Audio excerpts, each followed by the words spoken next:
Assalamualaikum dan salam sejahtera. Saya Muhammad Mirul Salim bin Ahmad Nasir akan membincangkan beg plastik mudah urai atau konvensional, mana satu lebih mesra alam dan mesra pengguna. Masyarakat di negara kita sudah terbiasa menggunakan beg plastik konvensional, di mana kita menggunakan plastik ini untuk membawa makanan atau barangan yang dibeli daripada pasaraya. Beg plastik ini dikenal pasti sebagai bahan yang memberi kesan kepada alam sekitar kerana sifatnya yang kekal di persekitaran untuk tempoh yang lama. Kini, beg plastik mudah urai diperkenalkan untuk mengurangkan kesan ini.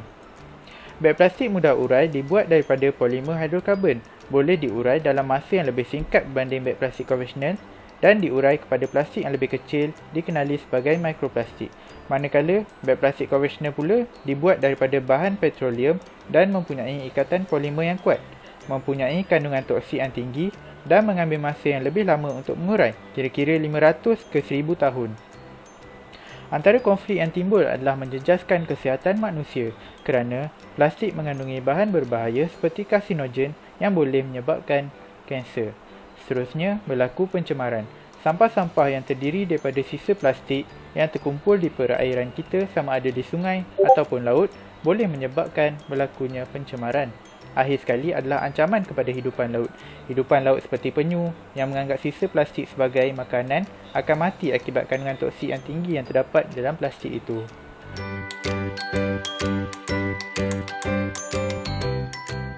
Salam sejahtera, nama saya Chin Rawi dan saya akan membincangkan faktor yang menyumbang kepada pengeluaran plastik mudah urai. Faktor yang pertama ialah penggunaan plastik konvensional yang terlalu banyak menyebabkan pelupusan plastik tidak dapat dilakukan. Statistik menunjukkan masyarakat di negara ini menghasil lebih 1,900 tan sisa pepejal setiap tahun dan 60% daripada jumlah itu ialah plastik. Faktor yang kedua ialah plastik konvensional mengambil masa yang lama untuk dilupuskan. Kira-kira 500 hingga 1000 tahun yang diperlukan untuk mengurai plastik konvensional. Faktor yang terakhir ialah kadar pengeluaran beg plastik yang tinggi. Hal ini berlaku disebabkan permintaan tinggi dari industri peruncitan, terutamanya supermarket. Selain itu, perubahan gaya hidup seperti penghasilan makanan segera juga dibungkus dengan bahan plastik yang tidak dapat dilupuskan. Jadi, kita boleh lihat betapa penting sekali untuk mengambil tindakan ke arah pengeluaran plastik mudah urai.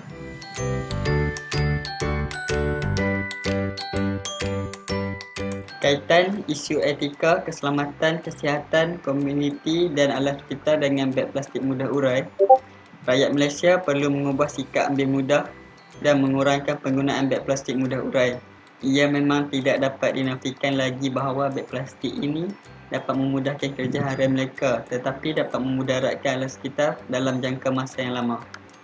Untuk keselamatan dan kesihatan, manusia dan beg plastik kini bagai tidak boleh dipisahkan lagi. Contohnya, setiap rumah kini mempunyai barang yang dibuat daripada plastik. Bahan untuk membuat plastik ini dapat membahayakan kesihatan manusia. Contohnya, jika bahan plastik ini banyak dalam darah atau badan manusia, boleh menyebabkan kegemukan atau obesiti. Untuk komuniti, kerajaan telah menggalakkan setiap penjual untuk mengenakan caj 20 sen untuk setiap beg plastik ketika pembelian. Untuk alam sekitar, plastik mudah urai ini hanya mudah urai atau lebih cepat urai. Contohnya, ia tidak hilang tetapi cepat pecah kepada bahan yang lebih kecil.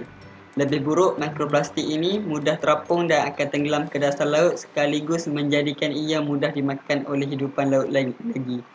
Proses pembuatan beg plastik ini berpotensi mendatangkan kesan kepada alam sekitar yang lebih buruk jika tidak dikawal.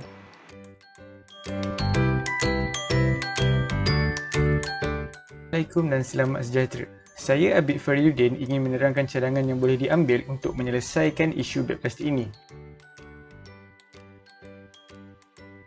Yang pertama, para pengguna boleh mencari alternatif lain untuk menggantikan beg plastik mudah urai dan beg plastik konvensional. Salah satu alternatif yang boleh digunakan adalah dengan menggunakan beg kompos atau compostable bag. Dengan penggunaan beg kompos ini, bukan sahaja ia lebih mudah diurai melalui aktiviti mikro, bahkan ia diperbuat daripada bahan-bahan semula jadi yang tidak mendatangkan sebarang bahan toksik.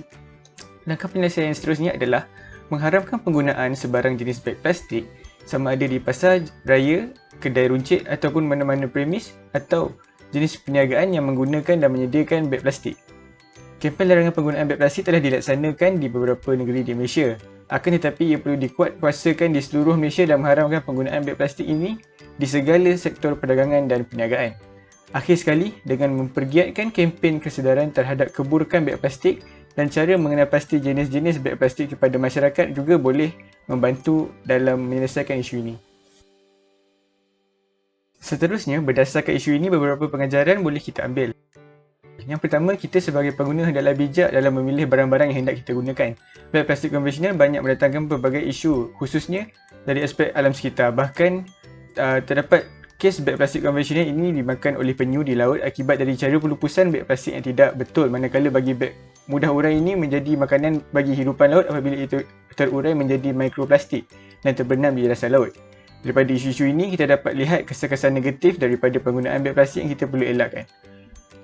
Yang kedua, sebagai seorang jurutera, kita perlu memandang berat pemilihan bahan di dalam aspek pembuatan. Ini disebabkan bahan-bahan yang digunakan dalam pembuatan beg plastik boleh mendatangkan kemudaratan kepada semua.